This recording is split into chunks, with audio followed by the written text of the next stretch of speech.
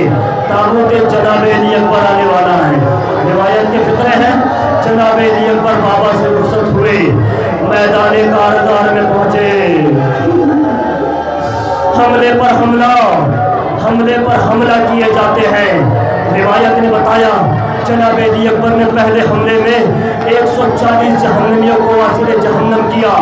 دوسرا حملہ کیا, 100 سے زائد جہنمیوں کو واصل جہنم کرتے جاتے ہیں. قیامت ہو گئی عزادارو. جناب علی اکبر میدان کارزار میں دشمنوں کی صفیں بچھاتے جاتے ہیں, مگر ایک آواز بلند ہوتی ہے, تنہا نہیں, لشکر مل کر حملہ کرے. ارے روایت بتاتی ہے کسی ظالم نے ایسا وار کیا, اکبر کے سینے میں پرچی کا پھل لگا.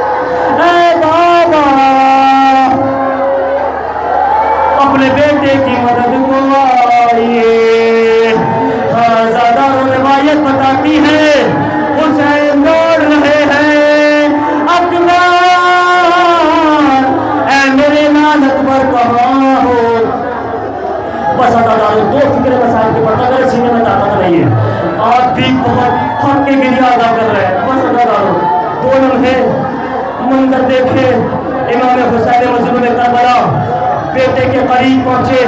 روایت نے بتایا اور میر حدیث نے اپنے مرثیے میں نظم کیا ہے, امام مظلوم کربلا جناب علی اکبر کے قریب چل کر نہیں گئے ہیں, بلکہ کوہنیوں کے بال زمین پر چلتے چلے جا رہے ہیں.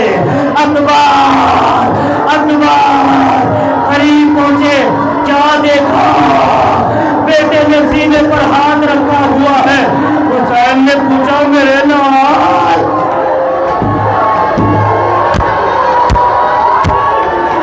میرے نال.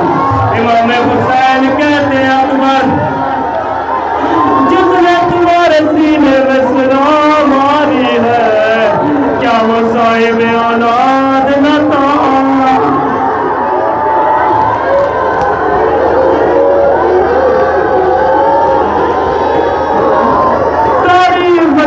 روایت کے فقرے ہیں,